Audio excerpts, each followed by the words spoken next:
So look at Anthony Ryder from South Lyon, Michigan, recently selected as the Lions 2020 Fan of the Year. He has a passion about sports broadcasting. With the 112th selection in the 2021 NFL Draft, the Detroit Lions select Amon-Ra St. Brown, wide receiver, USC. One pride, baby! Yeah!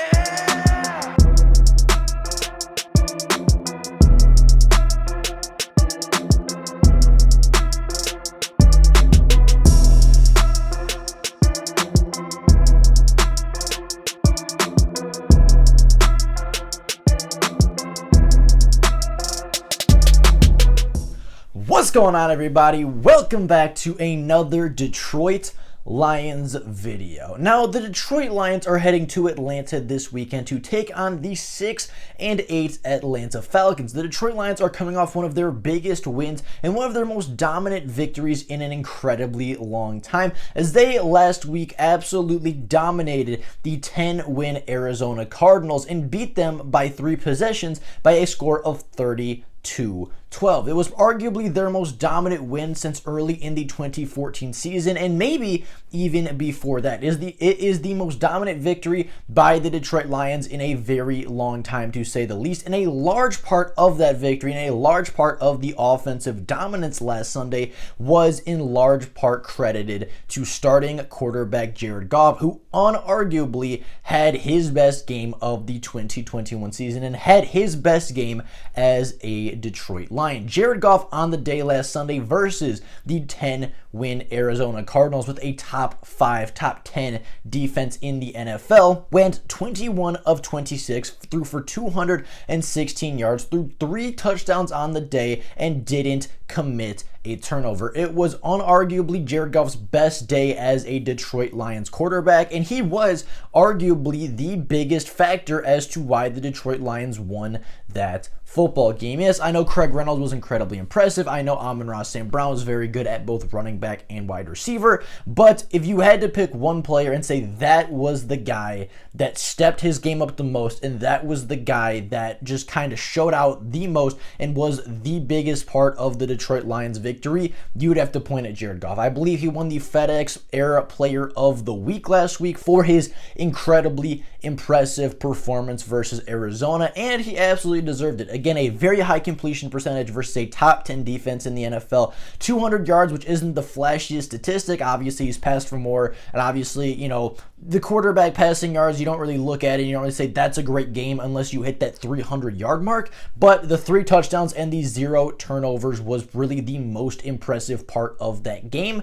But in typical Lions fashion, as soon as things started to look up, as soon as they got that big-time victory versus a big-time opponent, as soon as starting quarterback Jared Goff had his best game of the season and the best game as a Detroit Lion, tragedy struck the Lions organization yet again, as just one day, not even a full 24 hours after the Arizona Cardinal game had concluded and the Detroit Lions were celebrating on Victory Monday, the news had arrived that starting quarterback Jared Goff had tested positive for COVID-19, and he will miss the next game, or this upcoming game this Sunday versus the Atlanta Falcons. Now, Jared Goff over the last couple of games, over the last few weeks, has been incredibly impressive as the starting quarterback. He didn't have his best game in Denver, only having 1 passing touchdown to his 1 interception, but 2 of the last 3 games, Jared Goff has led the Detroit Lions to victories over teams that are 500 and above. He led them to a game-winning drive versus the now 7-7 Minnesota Vikings, who sit as the 7th seed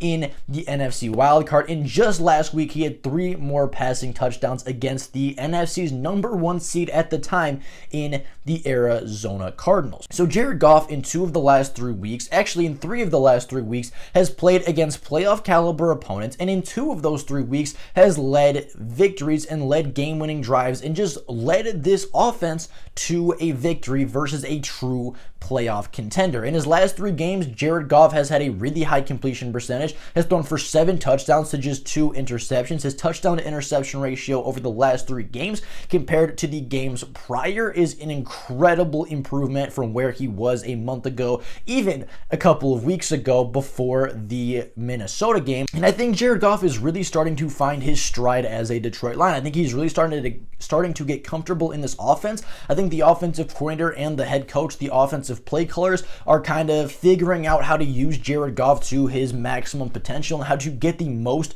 out of their starting quarterback in Jared Goff, unlike they were doing in the first couple of weeks, even the first couple months of the 2021 NFL season. And unfortunately, just when Jared Goff was starting to find his stride as a Lions quarterback, he was sidelined due to illness and sickness. Now, with that being the case, obviously the Detroit Lions need a quarterback under center when they go to Atlanta, and right now the starting quarterback for the Week 16 matchup is unclear. Dan Campbell has not officially come out and said yet, at least to my knowledge, whether Tim Boyle, the backup quarterback and the quarterback that has started the only game Jared Goff has missed this season, will start against Arizona, or whether Tim Boyle, the third-year quarterback, the third-year undrafted quarterback out of Purdue, who has 5 starts under his belt as a Detroit Lion, will start the game versus the Arizona Cardinals. Now, in my opinion, I believe that Tim Boyle should not start this game. I know he has more recent experience, and I know he played a game versus a pretty solid Cleveland Browns defense and very nearly led the Detroit Lions to their first victory on the season. But when you watch that game with Tim Boyle at starting quarterback, you can just see the offense in this team is not the same, and it won't be the same that it has been over the past 3 games and over the last 2 victories. Tim Boyle in his first start versus an admittedly very stout Cleveland Browns defense, right? Playing against Myles Garrett and Jeremiah Owusu-Koramoah and Jadeveon Clowney and Denzel Ward, and that Browns defense is really, really good. So I didn't expect Tim Boyle to absolutely light up the stat sheet, and I didn't expect him to put 30 plus points and 3 touchdowns on the Cleveland Browns, but I was not expecting him to play as poorly as he did versus those Browns in Cleveland. Now, Tim Boyle in his first and only career start in the NFL did not go very well. Tim Boyle was 15 for 23 passing versus the Cleveland Browns, passed for 77 yards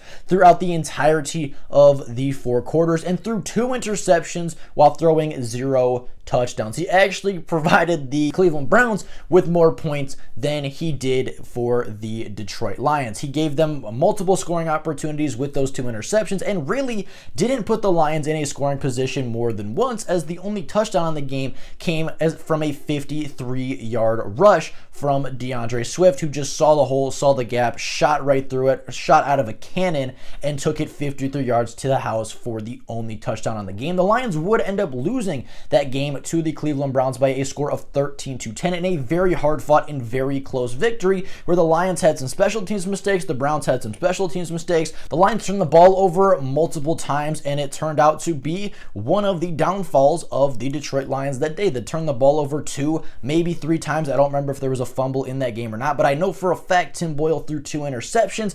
Those 2 possessions could have been used to either get into field goal range or maybe even score a touchdown. And if he doesn't turn the ball over twice, the Lions have a really good shot of winning that football game. But he didn't. He turned the ball over twice. He didn't really have a spark to add to this offense, and the offense looked very bland under Tim Boyle's leadership and when Tim Boyle was under center. On the contrary, third-year quarterback David Blough has not started a game yet this season, but started 5 games in the absence of Matthew Stafford in the 2019 NFL season, and the offense looked pretty good under David Blough. Now, the Lions did not win a game under David Blough's leadership either. David Blough is 0-5 as a starter in the NFL, and he was 0-5 as an undrafted rookie free agent out of the University of Purdue. But I think David Blough in his 5 starts, even in his first start, showed more than Tim Boyle did in his first start versus the Cleveland Browns. Now, David Blough again started 5 games in the 2019 season for the Detroit Lions in the absence of both Matthew Stafford and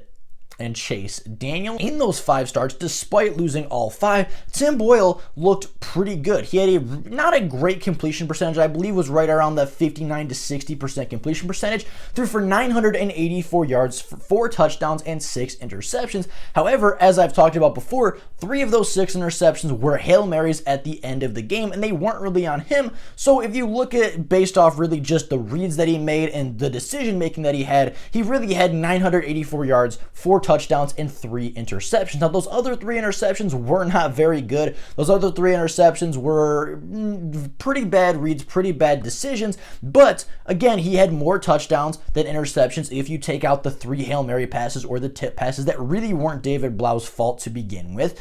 He led the offense to multiple 20, 17, right around that. I believe under David Blough's leadership, the Lions averaged 17-ish points per game, which is not that far off from what the Lions average right now with Jared Goff under center, or what they've averaged throughout the season with Jared Goff as the starting quarterback. And I mean, he just made some good decisions. He was fairly mobile in the pocket. He was smart with his throws. Didn't have the biggest arm, but did uncork a couple deep shots to Kenny Galladay in 2019.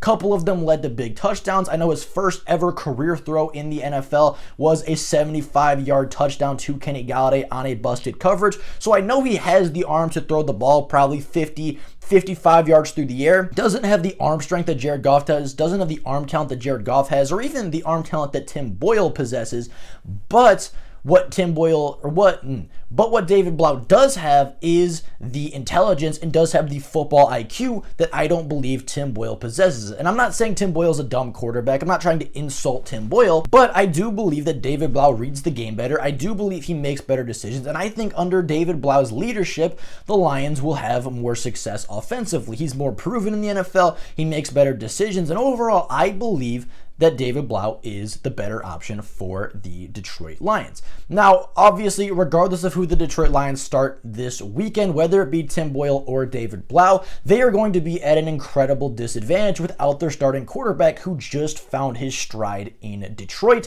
And the Lions offense may take a couple of drives to get warmed up and take a couple of drives before they start looking like last week's, if they ever get to that point at all versus Atlanta. Now, with all that being said, that is all I have for you guys today. I will be back tomorrow with a preview for this game between the 2-11-1 Detroit Lions and the 6-8 Atlanta Falcons. We'll be going over statistics. We're going to go over offensive and defensive rankings, injuries, and everything else you need to know about this upcoming matchup. But with all that being said, that is all I have for you guys today. Thank you all so very much for watching, and until next time, and as always, go Lions!